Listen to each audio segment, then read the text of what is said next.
Yeah, I did change, and I'm really glad I changed. This one's wife. The leaked text messages. Hello, I'm H.G. Tudor. A series of text messages have appeared on Instagram, purportedly sent between two members of the Sussex Squad, the Sugars. Quite how they were leaked is not clear. That they are between two genuine members of the Sussex Squad has also not been confirmed. Certainly, the nature of the discussion supports that they are likely members of the Sussex Squad, that they are supporters of this one's wife, and it would appear perhaps that one of them has become particularly disenchanted with the Queen and has seen through the bullshit. It may well be the case that a hitherto loyal acolyte of this one's wife has become disillusioned and expresses part of this disillusion in this exchange, which then also ends up finding its way onto social media. As is always the case, I'll leave it up to you to determine the veracity of this material, whether you accept that it is between two genuine members of the Sussex Squad.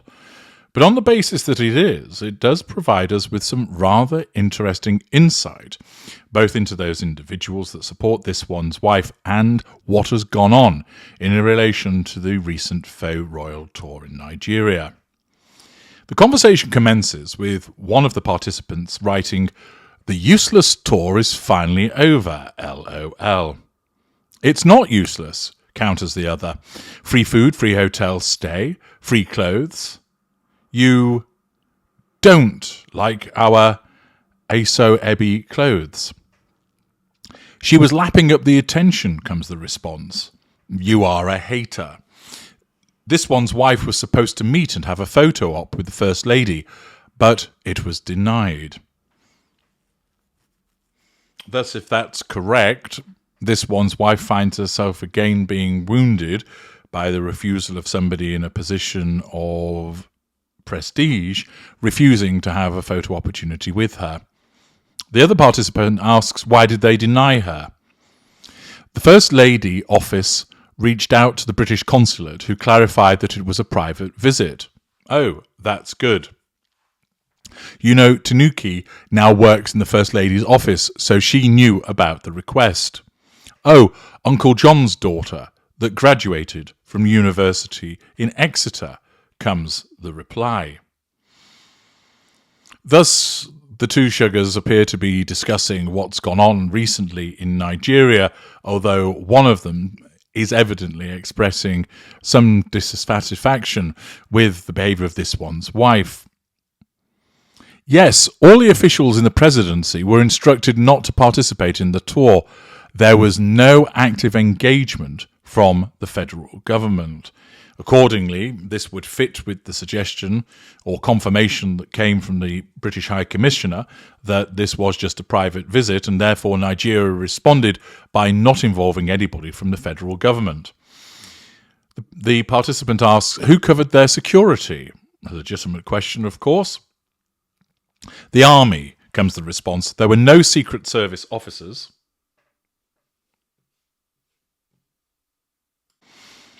Diplomatic officers or Nigerian police. The army paid for their transport, security and accommodation. Accordingly, this was nothing to do with the government, and it was the army that dealt with everything. Everything was paid from their budget, which of course questions have been asked about this use of money in a cash-strapped country for a private visit from this one's wife and Harry. It seems like it's really just the relevant chief of defence staff making himself look good and using defence budget money in order to pay for the security and other things. The other participant comments, the officials looked tense and unhappy. Yes, Harry and this one's wife were very demanding and insufferable. Well, no surprises there with regard to the demands of a narcissist. They had to change their suite because they wanted minimal contact with people. Again, that isn't a surprise. This one's wife, of course, declaring herself to be 43% Nigerian, but she's not really interested in mingling with the masses. She'll take their adoration because it's fuel, but she wants to deal with the people that will give her money. The defence provided minivans, but their team requested for SUVs and they had to use the Chief of Staff's official vehicle. Thus, the demands continue, and it resulted in the Chief of Defence Staff apparently having to give up his vehicle to allow this. The participant continues by explaining, this one's wife had a long list of demands. It was crazy.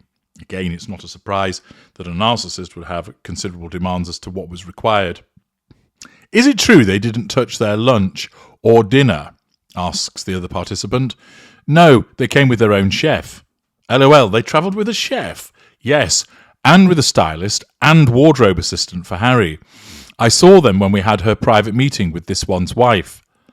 What was the meeting about? She just thanked us, the Sussex Squad, for our work and support for her and Harry and all that we do on social media. She said she liked some of our names and write-ups on social media.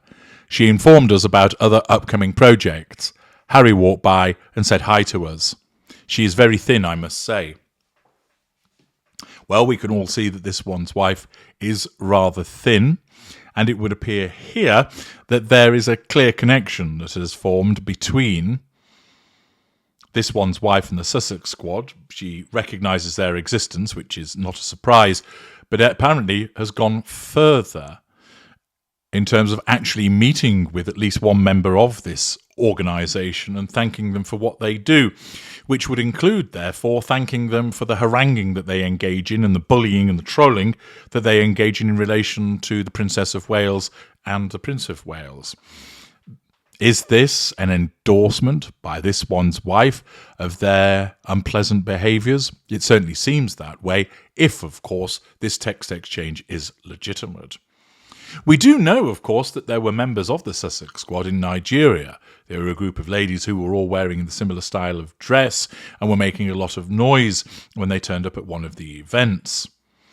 It's also suggested that one of those individuals was paid for, although she denies that was the case, claiming that it was her bonus that funded her travel.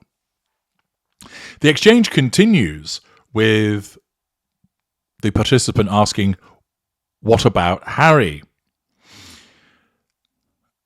The response to that comes in terms of she has a strong hold on Harry, which isn't really a surprise.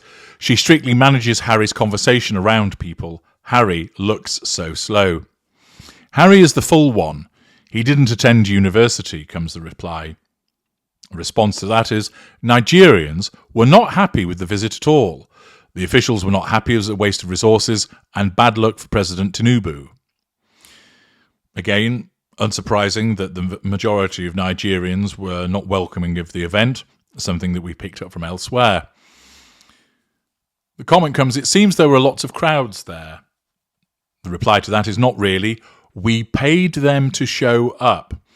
We recruited more than that, but the traffic in Abuja on Friday, especially during prayer time, they were all paid. Now, by we paid them, is it the Sussex Squad that are engaged in paying people to attend? And if so, where have they got their money from?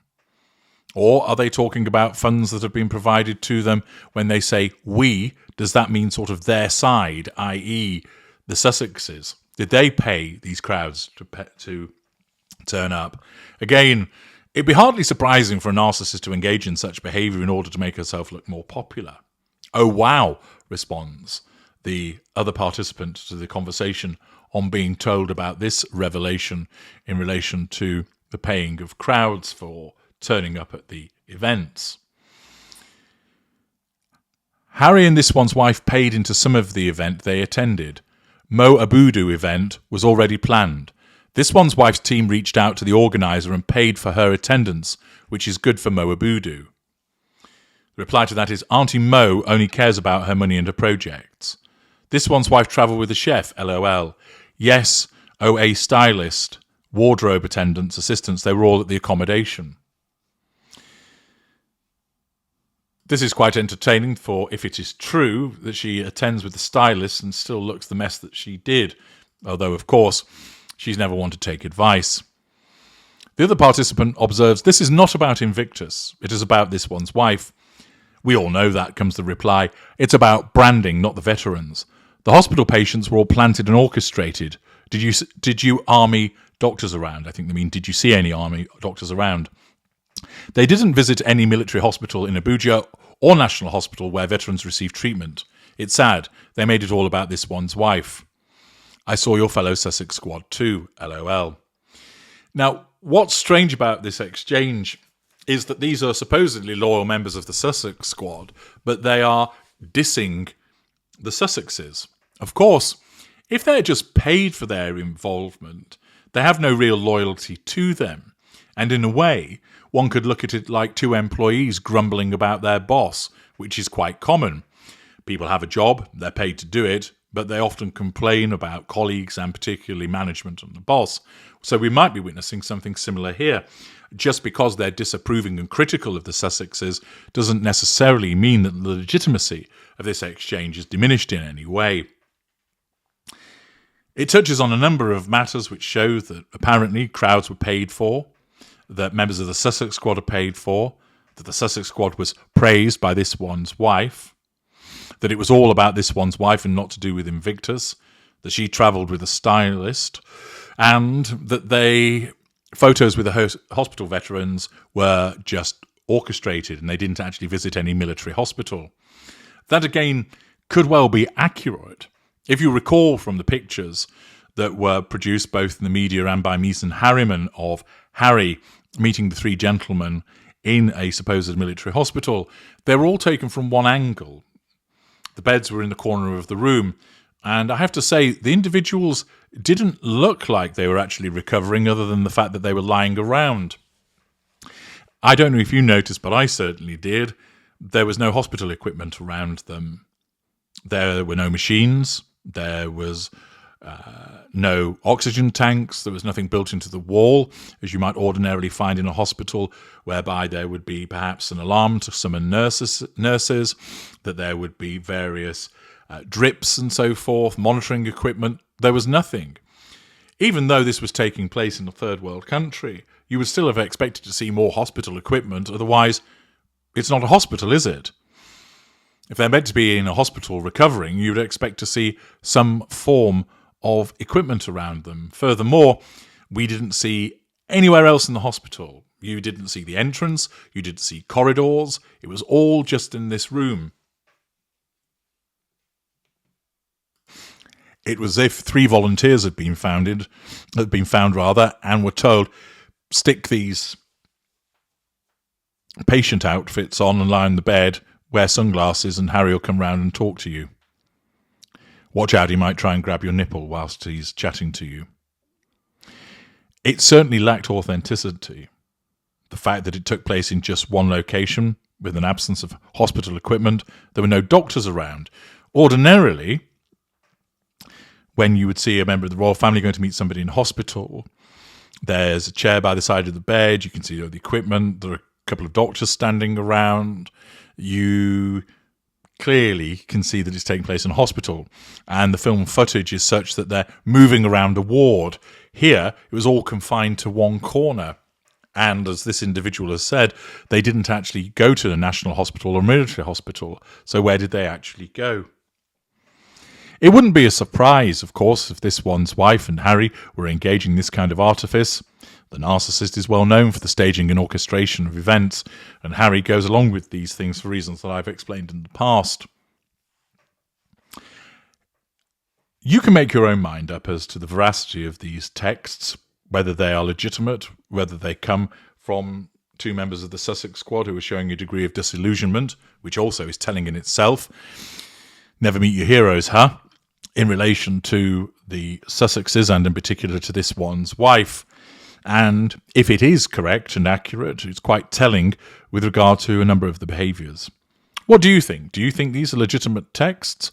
Do you think that they come from one or more disillusioned individuals from the Sussex Squad, grumbling about the way that they've been treated, grumbling about the way that they see this one's wife, that she's not the hero that they thought she was, and that they have chosen to leak the exchange onto social media to demonstrate to the world? Or do you think perhaps they've been made up by somebody pretending to be members of the Sussex Squad? Let me know your thoughts, and in relation to what this might reveal about this one's wife, in the comments. I'm H.G. Tudor. Thank you for listening.